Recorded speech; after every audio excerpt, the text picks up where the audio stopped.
Bonjour à tous et bienvenue sur l'Escadron Renard. On va peut-être garder le nom en anglais, non?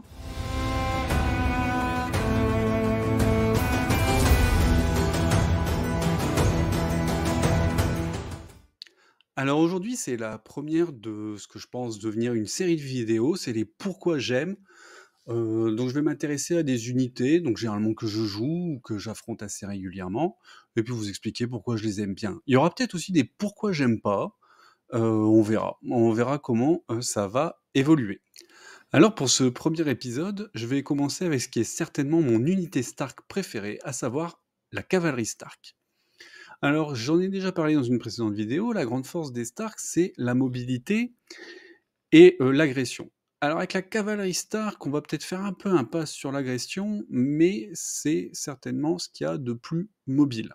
Je m'explique. La cavalerie Stark, c'est une cavalerie, donc déjà elle a le droit à une manœuvre gratuite quand elle commence, son activation, et elle a un mouvement de 6. Donc mine de rien, on peut déjà faire 18 pouces. Il y a cette année, en début d'année, elle a été changée. Elle a à présent l'ordre repositionnement tactique qui lui permet de choisir, de donner à une unité à courte portée, et ça peut être elle-même, un décalage de 3 pouces. Donc elle est très très mobile. Alors, je préférais quand elle avait l'évasion, parce que ça lui permettait de battre en retraite et de pouvoir se replacer. Mais au moins, le repositionnement tactique, je peux en faire aussi bénéficier une autre unité. Alors, on va passer à la capacité d'attaque de l'unité. Donc, l'unité, elle a 7 dés, ce qui est très bien, mais elle touche sur 4+, et toucher sur 4+, c'est faible dans le jeu.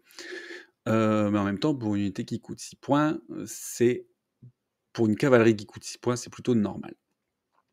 Alors, à part ça, on a aussi, si on arrive à charger, l'ennemi de flanc ou de dos, on lui met un jeton paniqué et un jeton affaibli. Donc dans ce cas-là, on peut espérer peut-être faire des dégâts supplémentaires sur un test de morale. Mais bon, on croise quand même beaucoup d'unités qui ont, d'excellentes valeurs de morale, donc il faudrait peut-être combiner une charge de flanc avec la carte tactique qui donne cruel, bon, on compte pas dessus, en fait, faut être honnête, on compte pas dessus. En fait, on compte pas sur l'unité pour faire des dégâts. Un petit point sur la survivabilité de l'unité, donc on note que c'est une unité qui a une défense de 4, donc pour une cavalerie légère, c'est très bien. Il y en a quelques-unes qui ont que 5, donc 4+, c'est parfait, on va pas se plaindre, et elle a une valeur de morale de 6. Alors il y en a quelques-unes qui ont 5 et quelques-unes qui ont 7, donc 6, c'est dans la moyenne, c'est très bien. Et après, n'oubliez pas que vous jouez Stark, donc gagner des points de vie, c'est pas votre fort. Donc n'envoyez pas non plus votre cavalerie dans des combats difficiles, loin de la ligne de front, toute seule, sans soutien. Sinon, vous allez vite la perdre. Alors, comment se servir de la cavalerie Stark? Bon, on peut s'en servir pour pas mal de choses. On peut déjà utiliser son ordre de repositionnement tactique pour aider une unité à avancer plus vite ou à se repositionner, pour pas être à portée de charge d'un ennemi. On peut aussi utiliser leur grande mobilité pour aller s'emparer d'une zone du champ de bataille, comme un jeton objectif, ou alors se mettre en place en utilisant le décor à notre avantage, ou créer une zone un petit peu d'interdiction, ou empêcher l'ennemi d'avancer comme il veut. On peut donc faire tout ça avec. On peut aussi utiliser leur grande mobilité pour venir au secours des autres unités de l'armée, en venant en aide par exemple à une unité qui a été engagée, et donc en chargeant l'ennemi de flanc, de dos, et ainsi prendre un avantage sur l'unité ennemie. Ça peut aussi servir de couverture pour une unité faible, et faire ainsi écran par exemple pour une unité d'archers qui pourrait se faire attraper. Donc vous voyez, on peut quand même faire pas mal de choses avec, mais en jouant sur son atout principal, c'est-à-dire sa mobilité. Alors, on va voir quels attachements on peut mettre à l'unité et lesquels sont intéressants. On va commencer avec Brynden Tully qui coûte 2 points. Donc là, c'est la version attachement, hein, mais il y a aussi le général. Alors, j'ai pas mis Brynden Tully général parce que Brynden Tully général, son gros avantage, c'est qu'il donne sentinelle et donc qui permet d'avoir potentiellement une charge gratuite. Et dans ce cas-là, on va pas se poser de questions, on va le mettre sur une cave Tully. puisque là on aura 9D 3+, avec fracassé, alors qu'avec une cavalerie Stark, on a 7D 4+.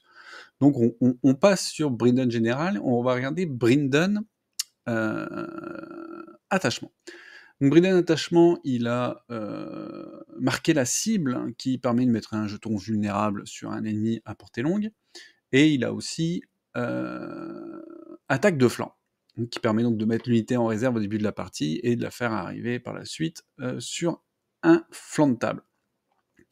Ben, ça coûte 2 points. Franchement, jouer des cavaliers Stark à 8 points, ça me fait mal. Franchement, ça me fait mal. Je préfère les avoir sur la table en début de game à 6 points. Donc on va passer. Il y a aussi le gardien de Winterfell. Alors lui, il fait qu'à chaque fois qu'on passe un test de morale, enfin qu'on réussit un test de morale, on regagne un point de vie. Et aussi, à chaque fois qu'on réussit un test de panique, un ennemi engagé prend une blessure. Bon, bah on a un moral à 6, quoi. Fait de grandes chances de rater quand même. Enfin, grandes chances de rater. On a beaucoup plus de chances de réussir que de rater, mais c'est vraiment... bah, on s'en fout, en fait. On s'en fout. On a le chercheur de fortune en neutre, qui fait qu'à chaque fois qu'on réussit un test de morale, on regagne un point de vie, donc pareil qu'au-dessus. Et si on réclame la bourse, on peut faire une attaque. Bah, déjà, on joue pas trop la bourse quand on joue Stark, hein, voire pas du tout. Et est-ce qu'on a envie de gagner des attaques gratuites avec les cavaliers Stark? Non, il y a bien d'autres unités avec lesquelles on aimerait avoir des attaques. Et le chercheur de gloire, donc lui, il donne +1 au test de panique, et -1 blessure si on échoue, et quand on réussit un test de panique, on met une blessure. Lui, il est plus intéressant déjà, notamment parce qu'il donne +1 au test de panique, mais bon, honnêtement, faut pas s'embêter à mettre un attachement sur les cavaliers Stark. 6 points, c'est que du bonheur, ça sert à rien d'en dépenser plus. Voilà pour les attachements. Donc voilà pour les cavaliers Stark. Honnêtement, c'est une unité très amusante à jouer. Je dirais même que les essayer, c'est les adopter. Après oui, évidemment, peut-être que la cavalerie légère, ça convient pas à tous les styles de joueurs. Moi, j'aime beaucoup ça. Sinon, pendant que j'y suis, pensez à liker ou à vous abonner si c'est pas déjà fait. N'hésitez pas à donner votre avis, parce qu'en fait, moi, je n'ai fait que donner mon avis, mon sentiment, d'après mon expérience de jeu, sur cette unité. Des unités de cavalerie légère, il y en a dans quasiment toutes les factions et il y en a plein qui sont amusantes à jouer. Si vous avez envie que je traite d'une unité en particulier, bah, faut pas hésiter à me le demander, hein. Si je peux le faire, je le fais. Et voilà, c'est à peu près tout. Je vous remercie si vous m'avez regardé jusqu'au bout. N'hésitez pas, hein, à me laisser un commentaire, je me ferai un plaisir de vous répondre et je vous dis à la prochaine.